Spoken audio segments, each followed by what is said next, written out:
Let's get one thing straight. America's most iconic buildings, like the White House and the U.S. Capitol, wouldn't exist without the hands of skilled Black artisans. But their stories have been erased from history until now. We're uncovering the hidden history of Black craftsmanship in America. Who were the skilled Black artisans that built some of our nation's most famous landmarks? How did their expertise shape the country we know today? And why have their contributions been overlooked for so long? We're diving into the incredible legacy of Black builders, carpenters, and craftsmen whose work still stands tall, even if their names have been forgotten. We'll show you rare artifacts, stunning architecture, and connect their work to today's fight for credit and recognition. I'm your host, Knowledge Man, and this is the Black History League, where we shine a light on the stories they didn't teach you in school. Let's get started. Let's start with the foundation. Literally, who were the Black artisans that built America's most iconic landmarks? Back in the late 1700s, the U.S. was a new nation trying to establish itself, and they needed a capital to symbolize their power.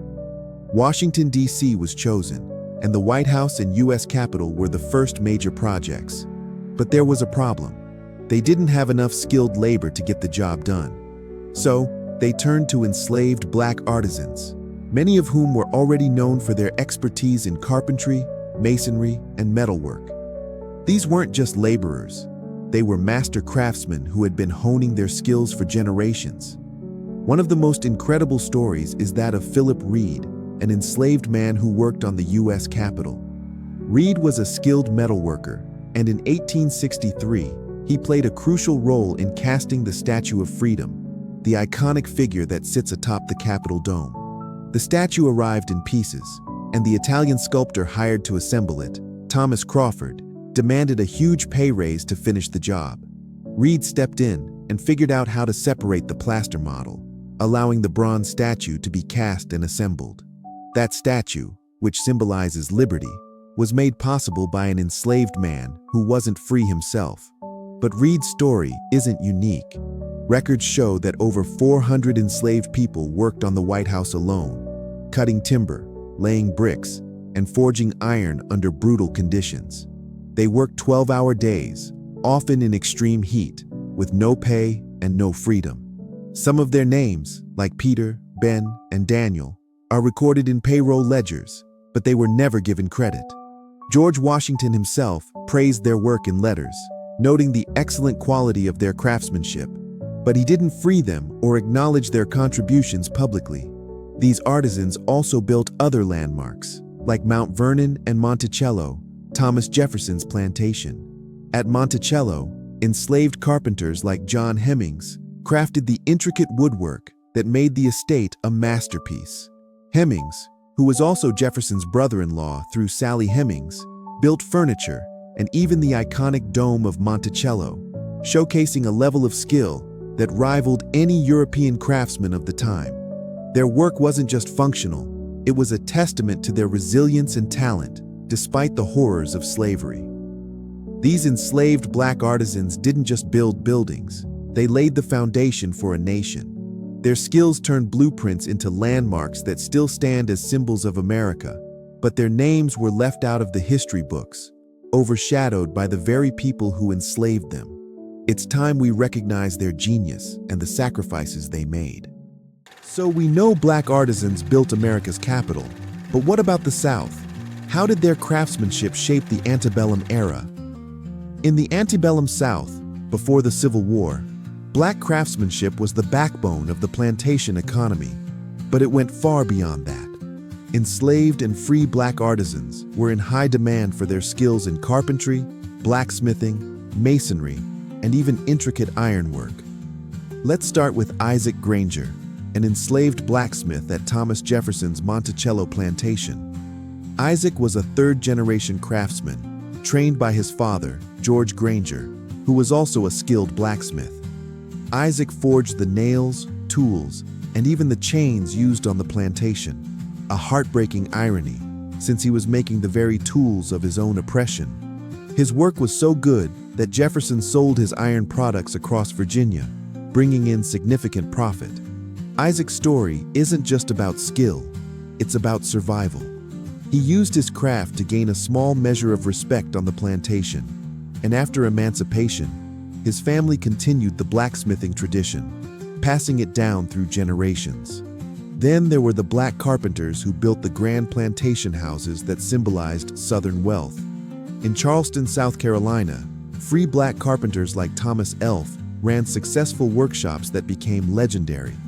Elf, who was born in 1719, started his workshop in the 1740s and produced over 1,500 pieces of furniture before his death in 1775.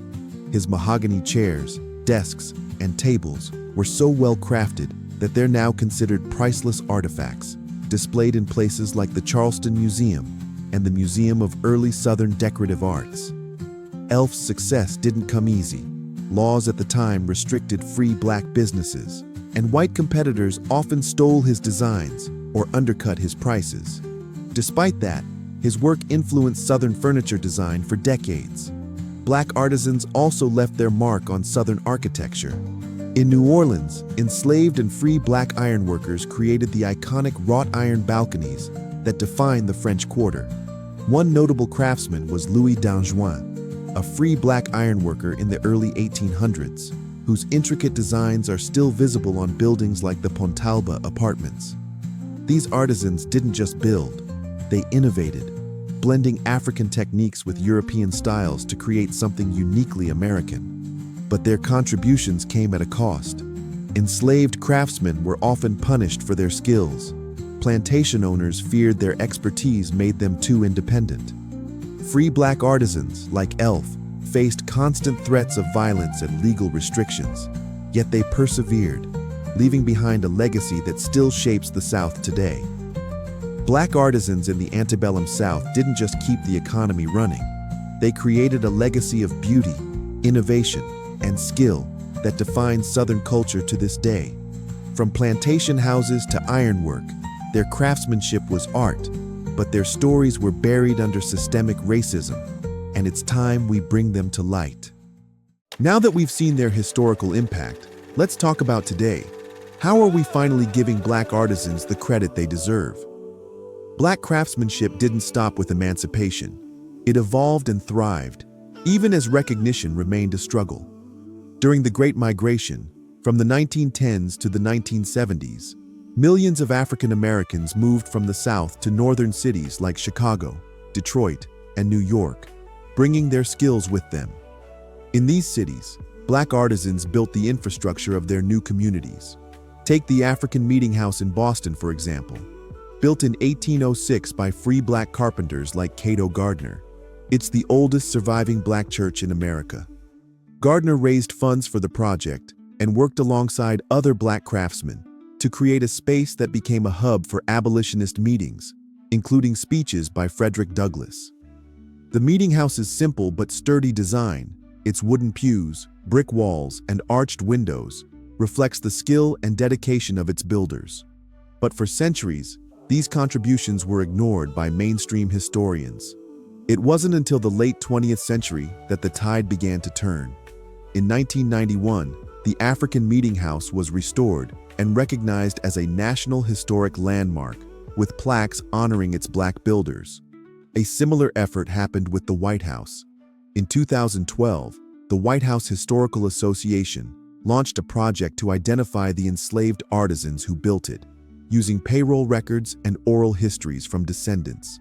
They found names like Peter, Ben, and Daniel, and even located descendants of Philip Reed, the man who cast the Statue of Freedom. That year, a memorial plaque was installed at the White House, listing the names of these artisans for the first time, a small but meaningful step toward recognition. Today, black artisans are continuing this legacy and demanding credit for the past. Jomo Tariku, an Ethiopian-American furniture designer, is a prime example. Tariku's work, like his Mido chair, draws on African design traditions and has been featured in major museums, including the Metropolitan Museum of Art and the Los Angeles County Museum of Art. He's spoken openly about the lack of recognition for black artisans, both historical and modern, and uses his platform to highlight their contributions. Another modern craftsman is Michael Puryear. a black furniture maker whose work has been celebrated for its blend of African and American styles. Puryear's pieces, like his hand-carved wooden stools, are in collections at the Smithsonian. And he's been a vocal advocate for teaching young black artisans the skills of their ancestors. But the fight for recognition isn't over. Many historical sites still don't acknowledge the black hands that built them. Places like Mount Vernon and Monticello often focus on the white owners while glossing over the enslaved craftsmen. And systemic barriers, like lack of access to funding and training, continue to limit opportunities for black artisans today. Organizations like the Black Crafts Collective are working to change that, offering mentorship and resources to young black craftsmen. But there's still a long way to go. The legacy of black craftsmanship is finally being recognized, but it's a work in progress. From memorials at the White House to modern innovators like Jomo Tariku, we're rewriting the narrative to give these skilled artisans the credit they've always deserved, and ensuring their stories inspire future generations to carry on their craft. That's the untold story of black craftsmanship, a legacy of skill, resilience, and artistry that built America from the ground up, and a fight for recognition that continues to this day. If you love this deep dive, you can find more stories like this right here on the Black History League YouTube channel. Make sure to subscribe and hit that bell so you don't miss a thing. We've got more videos coming your way. Want to support us? Drop a comment to help shed light on these topics. Your support helps us keep telling these stories and shining a light on Black history. I'm Knowledge Man, and I'll catch y'all in the next one. Stay curious, stay proud, and let's keep celebrating the legacy of our people. Marching to the goal.